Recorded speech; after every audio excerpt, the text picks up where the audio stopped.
to room 1302 of the Sheraton South River Hotel. Hurry!" The caller hung up. Alex shook his head. People never seemed to be prepared. He packed the required items, put on a raincoat, and rode his electric bike toward the Sheraton Hotel on the southern side of the river. It was 9 o'clock in the evening and raining heavily, and his pants and shoes were soon wet and filthy. Luckily, the merchandise was still dry, but he didn't dare delay any longer, so he hurried toward the hotel. When he arrived at room 1302, he knocked on the door and it was opened quickly. "Hello, here's your..." Alex was stunned into silence. The woman in front of him was none other than his girlfriend, Kathy. She was dressed in a white robe, with her long, dark, wet hair draped over her shoulders. The scents of shower gel and shampoo assaulted his nose. "Kathy, what are you doing here?" He stared at her in disbelief, still feeling dazed. "What are you doing here?" Kathy asked. Her heart skipped a beat, and she took a small step back into the room. Her mind went blank and then started to spin. "What's wrong?" Another guy walked up to the door, wearing a robe and slippers, and Alex immediately recognized him. You dare to touch my girl?" Alex couldn't suppress the anger welling up inside him, and he started moving toward Billy, determined to teach him a lesson. "Stop!" Kathy stepped in front of Alex. After a brief burst of panic, she had managed to get back a bit of control. Since her boyfriend had already discovered her betrayal, there was no point in trying to hide it now. She looked directly at him. "Alex, we need to break up." "Break up?" Alex was stunned. He stared at Kathy with wide eyes. "Kathy, we've been together for more than a year. Are you going to break up with me now?" "Yes, we need to go our separate ways." She kept steady eye contact with him and spoke with a strong sense of resentment. "Are you surprised? You have no money, Alex. You can only barely afford the cheapest essentials. We never have anything nice. As long as I'm with you, people will always be laughing at me. And that just isn't the life I want. I'm too good to be living in poverty like this. I was too naive when I was in my freshman year, and I let myself get tricked into being with a loser like you." She hugged Billy's arm and said to Alex, "Billy is my boyfriend now. From now on, I want nothing to do with you. Don't bother me again." "Well, seems like you're just her good-for-nothing ex now." Billy looked at Alex with a provocative smirk. Alex, standing there in a raincoat with mud stains on his pants and shoes, felt like Kathy was right. He was a complete loser. Billy took the plastic bag from his hand and took out the box of condoms. He waved it at Alex and laughed as he said, "I'm staying in a nice hotel, having my girlfriend's ex bring me condoms, and you're single. Sure was good of you to help me out." "Why are you still here?" Kathy scolded Alex. "Nah, it's good that he didn't piss off. Maybe you want to see me beat him down, huh, Kathy? Gotta give a lady what she wants," Billy sneered. Alex felt utterly defeated. He slowly turned around and walked out of the room. "Bro, you're not even taking the money? Nice. I get a girlfriend and a gift." Billy felt great watching Alex slumped, dejected posture as he closed the door behind him.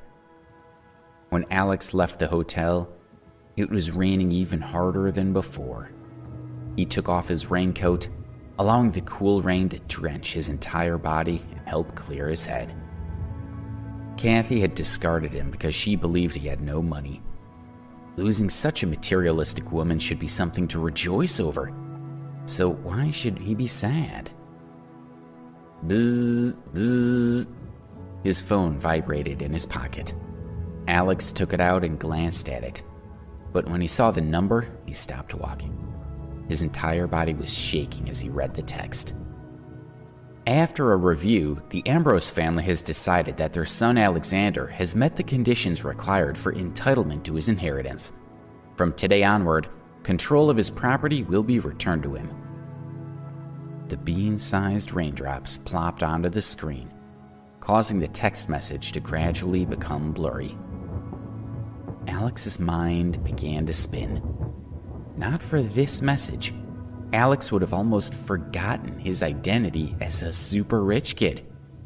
Over the last 7 years, his family had been assessing him, withholding his fortune until they were satisfied he met their draconian conditions.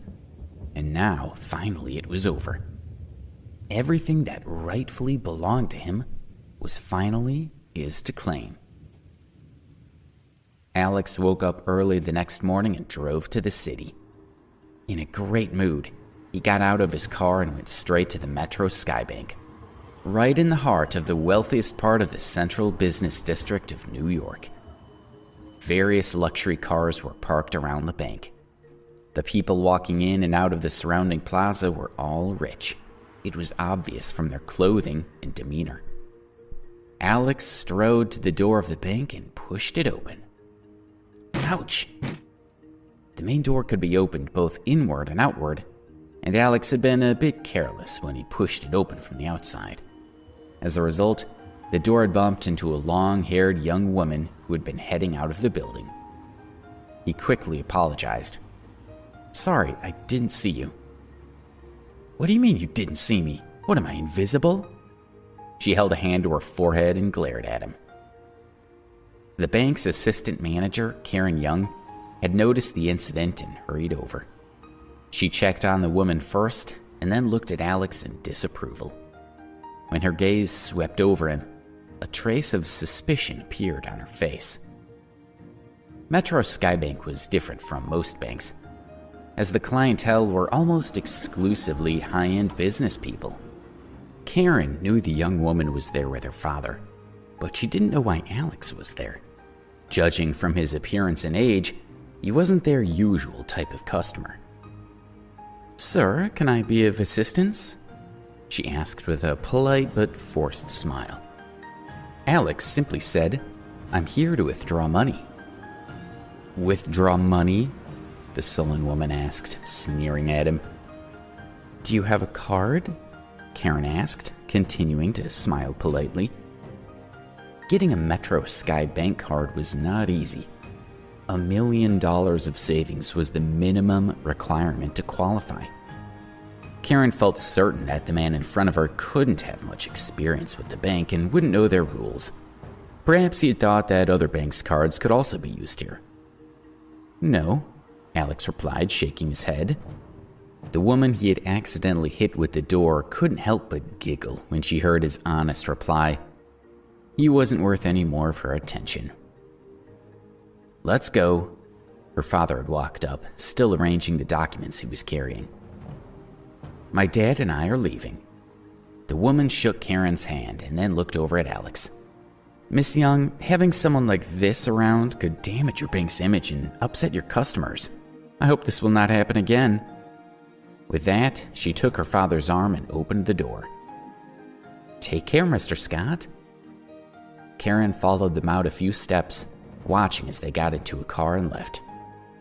Turning around, she headed back inside, having made up her mind to encourage Alex to leave as soon as possible. There was no one standing where Alex had been.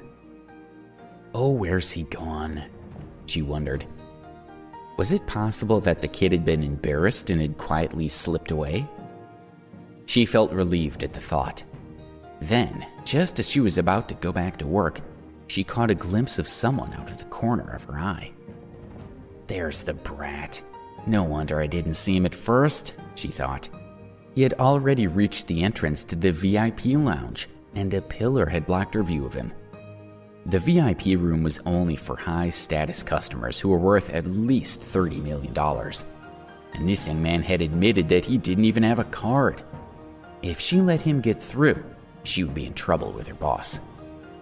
"Stop! Don't move!" Karen yelled, feeling desperate.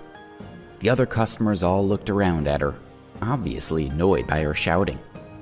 She could only smile apologetically as she walked quickly toward Alex. But he had already walked through the lounge, opened the door to the VIP room, and stepped inside.